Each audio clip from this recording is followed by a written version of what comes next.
uči. Moje ime je Dejan Milanović i ja ću vam u narednom periodu predavati predmet saobraćajna infrastruktura, koji je po nastavnom planu i programu drugog razreda tehničar drumskog saobraćaja. Moja današnja nastavna jedinica jeste oprema puta, odnosno zaštitna oprema puta. Ograde služe za zaštitu vozila i pešaka na putevima koji su izgrađeni na donjem potpornom zidu ili na mostovima. Ovdje vidimo na jednom mostu ograde koje nas sprečavaju da izletimo sa kolovoza, odnosno da možemo da padnemo sa kolovoza ako prelazimo most. Rade se od različitih materijala, najčešće od metala. Odbojne zaštitne ograde služe za sprečavanje izletanja vozila sa puta, postavljaju se u krivinama sa manjim poluprečnicima i najčešće na putevima u zasjeku ili nasipu. Rade se vrlo elastičnih čeličnih limova postavljenih na čvrste nosače, mogu biti različitog oblika, a ovo je jedan karakteristični oblik koji se javlja u našoj zemlji. Sistemi za zadržavanje vozila primenjuju se kako bi se u što većoj meri umanjile posljedice saobraćajnih nezgoda. Cilj sistema za zadržavanje vozila jeste da ukoliko dođe do izletanja vozila sa puta, sistem zadrži vozilo u projektovanoj širini putnog pojasa. Ovdje na slici vidimo jedan od elemenata, odnosno zaštitna ograda koja sprečava izletanje vozila sa puta, odnosno vraća to vozilo na put.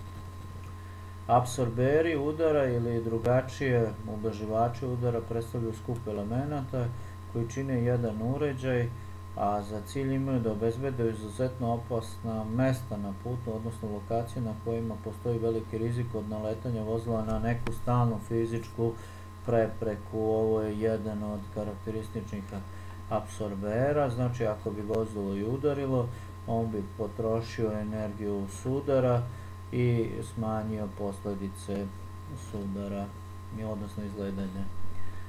Ograde za usmjeravanje pešaka na pešačkim prelazima utiču na to da pešaci i kolovoz prelaze na predviđenom mestu, odnosno pešačkom prelazu, a ne u zoni od 20 do 30 metara ispred ili iza pešačkog prelaza.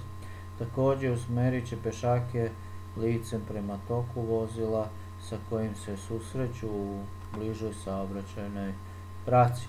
Ove ograde se najčešće postavljaju u blizini škola i sprečavaju učenike da izlete na put, odnosno da dođe do saobraćajnih nezgoda. Na ovaj način se u zadnjih 20 godina smanjio broj saobraćajnih nezgoda u svim, da kažemo, mestima Srbije gdje su učesnici deca.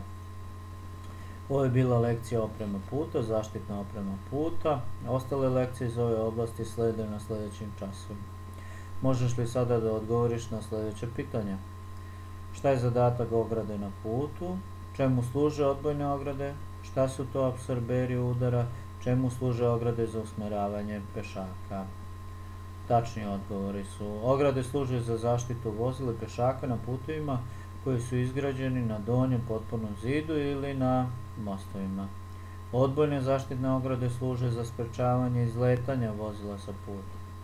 Apsorberi udara ili drugačije ublaživači udara predstavljaju skup elemenata koji čine jedan uređaj, a za cilj imaju da obezbede izuzetno opasna mesta na putu. Ograde za usmjeravanje pešaka ka pešačkom prelazima utiču na to da pešaci kolovoz prelaze na predviđeno mesto, odnosno pešačkom prelazu, a ne u zoni od 20 do 30 metara ispred ili iza pešačkog prelaza. Preporuka za vežbu: učenici bi u okolini svog mesta stanovanja mogli da istraže postoje li zaštitne ograde i jesu li postavljene na pravilan način. Ovo je virtualna učionica, zato nas redovno pratite na YouTube kanalu /Učim i dobijat ćete sva moguća obaveštenja o predmetu saobraćajna infrastruktura. Pritisnite subscribe, pretplatite se, pratite nas i vaše znanje, vaš uspeh u školi će biti veći. Hvala vam na pažnji, doviđenja.